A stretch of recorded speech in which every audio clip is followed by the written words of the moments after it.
आज इस कहानी में हम आपको बताएंगे कि आप अपने मन को कैसे शांत करें। तो दोस्तों, आपसे उम्मीद करते हैं कि आपको यह कहानी अवश्य पसंद आएगी। तो इस कहानी को ध्यान से सुनिएगा। पुराने समय में एक व्यक्ति अपने गांव के प्रसिद्ध संत के पास पहुंचा।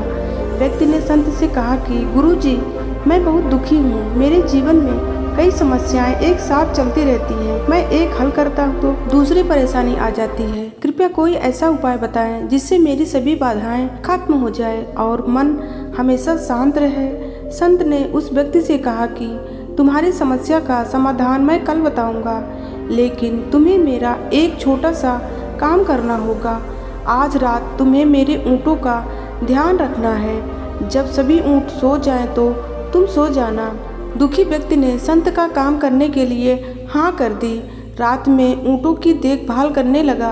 अगले दिन वह व्यक्ति संत के पास पहुंचा तो संत ने उससे पूछा कि तुम्हें रात में नींद कैसी आई।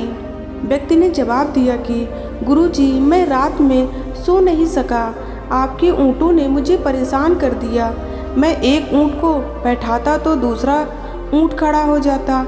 सारे ऊँट एक साथ बैठे ही नहीं थे। इसी तरह पूरी रात मैं सो नहीं सका। संत ने उससे कहा कि हमारे जीवन की समस्याएं भी ऊँटों की तरह ही हैं। हम एक समस्या को हल करते हैं तो दूसरी खड़ी हो जाती हैं। जीवन इसी तरह चलता है।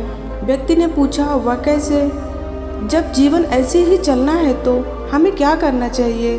संत बोले कि समस्याएं तो आती जाती रहती हैं। हमें हर हाल में आनंद लेना चाहिए। रात में तुमने क्या क्या देखा? संत ने कहा।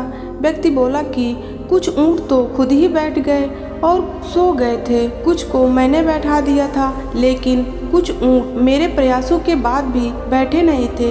इनमें से भी कुछ और ऊँट थोड़ी देर बाद बैठ गए और फिर सो गए। संत ने कहा कि इससे तुम कुछ समझे या नहीं?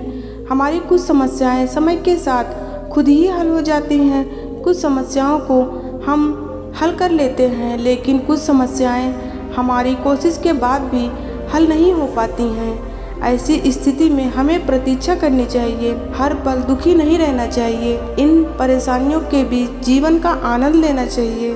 दोस्तों, आपको ये मेरी कहानी कैसी लगी मुझे कमेंट बॉक्स में ज़रूर बताएं। दोस्तों, अगर मेरी ये कहानी आपको अच्छी लगी हो तो प्लीज़ मेरे चैनल को लाइक करें, शेयर करें, सब्सक्राइब करें।